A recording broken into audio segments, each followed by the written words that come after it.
Hey guys, today we'll take a look at Final Fantasy 15 episode Duscae on the PlayStation 4. This of course is a demo for the upcoming Final Fantasy 15 that was originally released with Final Fantasy Type 0. A few months ago though, the game actually got a patch. It's one of the very few demos I can ever think of that got an update. And it was a very substantial update as well, because it added story content, it fixed a lot of the problems with the mechanics in the game. It was a really good update. I haven't actually played the demo pre-update, but what I can say from playing this demo now is that, this is a really fantastic demo. This has made me more hopeful for the future of Final Fantasy than anything I can think of in the past decade, or even more. As you can see, this is actually going to be a very short video, so I'm going to try and be as rapid fire as I possibly can. So we have our four main characters here. Noctis is our main character, the only one that we can control. Gladiolus, or Gladio as he's called in the game, is our kind of heavy hitter with a big sword. Ignis is our man who uses the guns, basically. And Prompto uses knives or daggers or things like that. So that's our party. I like their personalities well enough. I'm not sure if they're good enough to hold an entire game, because as far as I understand, they are your party for the entirety of the game. But I do like everyone involved. I do not like the designs, though, I've got to say. I've been really not happy with a lot of Tetsuya Nomura's designs in recent years, and these guys really look a bit too much like a J-pop boy band for my taste. But anyway, you can always return to a campsite whenever you want to basically spar with Gladio or rest up and go to the next day. Now you saw me just then, I pressed L1 and circle to do a dodge roll, and that is a very useful maneuver that was added in the update. You can also press L1 and square at the same time to do a counter, and that's very effective. Or you can just tap L1 at the right moment to do a special dodge, a magical dodge, which costs some MP. You can see there that I just used Dragoon Jump, which is an ability. You can use those by pressing the triangle button. And I can do a Warp Strike by targeting an enemy with R1 and then holding the X button. I can do a combo like that by holding down the square button. And the square button functions as your normal attack. And I just showed off another technique there. You can switch around on your techniques by just... what was it? I think you had to just press the left and right on the D-pad. So, yes. I'm also actually now looking, maybe lock-on isn't R1, maybe it is actually R3.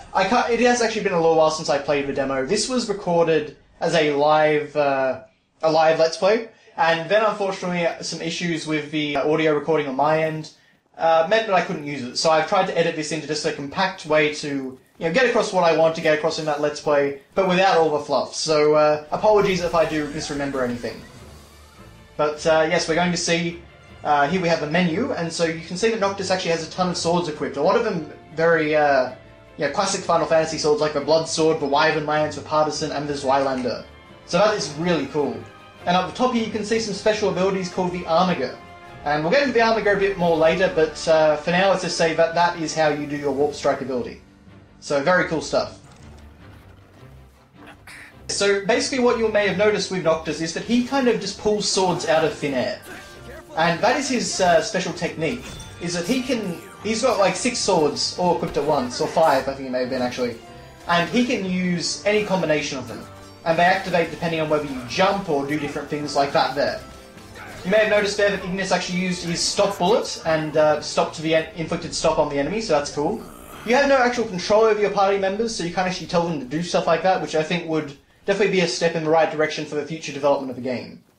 You may have noticed, actually, that was a Garula, I believe they're called, and that is actually an enemy, I believe, from Final Fantasy VI, so it looks very similar. So I definitely geeked out when I saw that. Now you can see here just the expanse, you can see this troop carrier ship overhead. Now normally these guys would attack you on a whim, in fact annoyingly so. But for some reason, these ones just turned tail when they saw me. I was trying to find some for ages, that would actually fight me, but yeah. Shows off, certainly, the graphics very well, though. And over here, I just want to show off a quick little sign here. You can see that that is a Slipnir, or a Mesmenir. So, another classic enemy from Final Fantasy. And you can see that cars actually do drive on the road. In fact, there's a glitch in this demo, which lets you glitch out of the bounds and go and explore the rest of the world by basically getting hit by a car and getting pushed across the boundary. So that's kind of cool.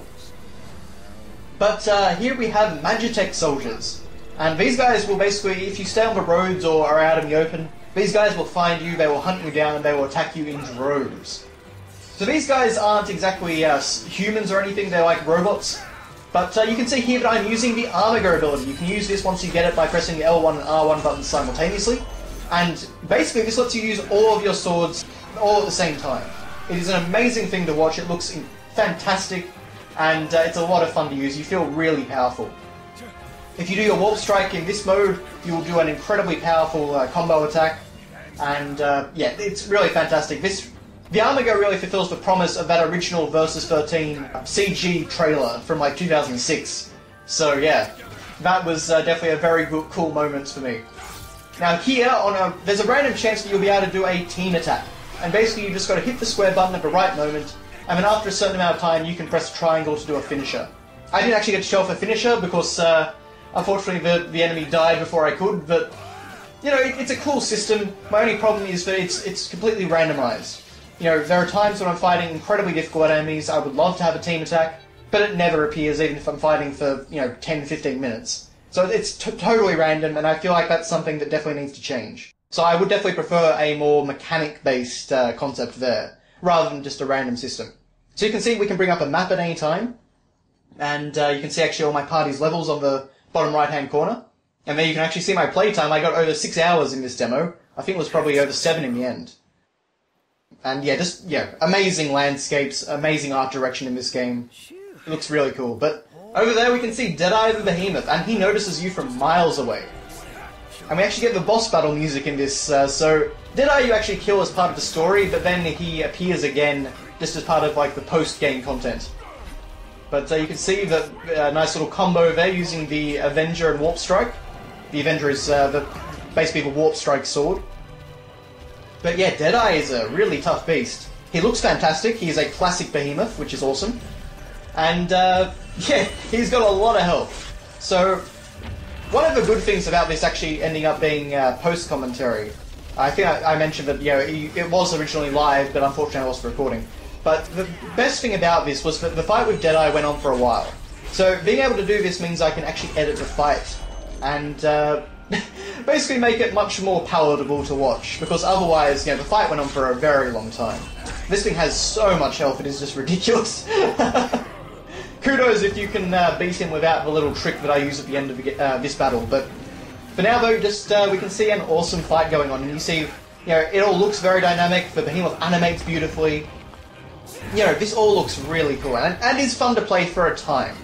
I will say that by the end of my 7 hours, the battle system was getting a little bit dull to me, simply because there wasn't a whole bunch of variety in what I could do. I kind of, you know, I had the full extent of my abilities for several hours at that point.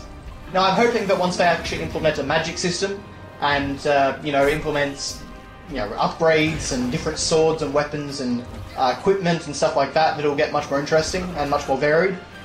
But yeah, you can see that we can actually bring up a menu at any time, and we can re-equip our weapons, or we can use items on our party. And you can see there's actually a group gear option down there, which isn't available in the demo, but at least I think that's just Square Enix telling us that, you know, you will be able to equip all these characters. The weird thing, though, is that when you actually tell a party member to use a potion, they use it themselves. Like, if you try and use one on them, they use it themselves. You don't use it on them, which is a little bit of a strange decision, I feel. You can also, there's also a bit of a dodge roll ability, which, I'm trying to remember exactly how you did that now, but, you know, there is that functionality in the game. That was included, I believe, in the demo, and so it's a really handy way to get out of, you know, enemy attacks. Sometimes, on very rare occasions, you can actually stagger an enemy. I think that is done by attacking their legs, for example. You can see that I can actually target different sections of the behemoth, so that's really cool. But, unfortunately, it doesn't stay down for long, so that's a little bit of an issue. Oh, you can see that Ignis was trying to inflict stop on the behemoth, but obviously the behemoth was immune, so that's a bit of a shame. But let me just say, actually, the music in this game is also fantastic. This is Yoko Shimomura at her usual best. This is classic, it's not quite Kingdom Hearts, it's got a bit more of an epic and dramatic feel to it in some cases, but definitely she's doing a fantastic job, so I'm looking forward to hearing the full soundtrack. If an enemy, if a party member goes down, you can just walk over to them and heal them, so that's cool. But, yeah, still going. This was, like 5 minutes in. You can see I had done some significant damage to him, but he's still got a ton of health. So, yeah. But unfortunately, I actually got hit there. Whenever you lose all your MP, you go into stasis mode, where you get really unwieldy to control. But when you get to 0 HP, you can summon Ramu. And this is an amazing thing. Like, this is the thing that sold me on Final Fantasy 15. It's a really silly thing to get sold on, but, you know, this just looks incredible. I get such a strong Final Fantasy vibe from this, particularly a Final Fantasy 9 vibe. And what I love is this is actually in real time. So, yeah, Ramu uses Judgment Bolt. Again, it looks very similar to me to Final Fantasy 9's actual animation, but yeah, the scale and the power, it is incredible. And you can do this any time that you're on low health. Basically, when you get to 0, you're not quite dead, so you've just got to hobble around, you've got to hold the X button and see what you can do. And you can see, you know, 99,000, 99,000, 99,000.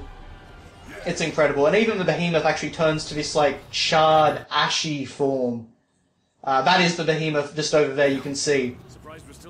I love that Ignis goes, you know, now I know why the tales are told and things like that. So I'm really excited to see the other summons in the game, because that is fantastic. The only problem with summoning, though, is that you don't get any experience points. So it's really a last resort. I'm not exactly sure how I feel about that system, in all honesty. I kind of would like summons to be worked into the framework of the actual gameplay. But at least for the demo, I can understand why they took that approach. But that is your look at the Final Fantasy 15 episode Duscae demo. Just a quick little look. As I say, I'm feeling very positive about the game. I'm still not exactly sure about the overall story and characters and feel of the game world and stuff like that. But the combat is great, the exploration elements are great, the music is great, the visuals are great. I'm really, really hopeful for this one. I'm very hopeful that they will pull this off and Final Fantasy will finally get a game worthy of its name. We will see. But thank you very much for watching, guys, and I'll see you next time.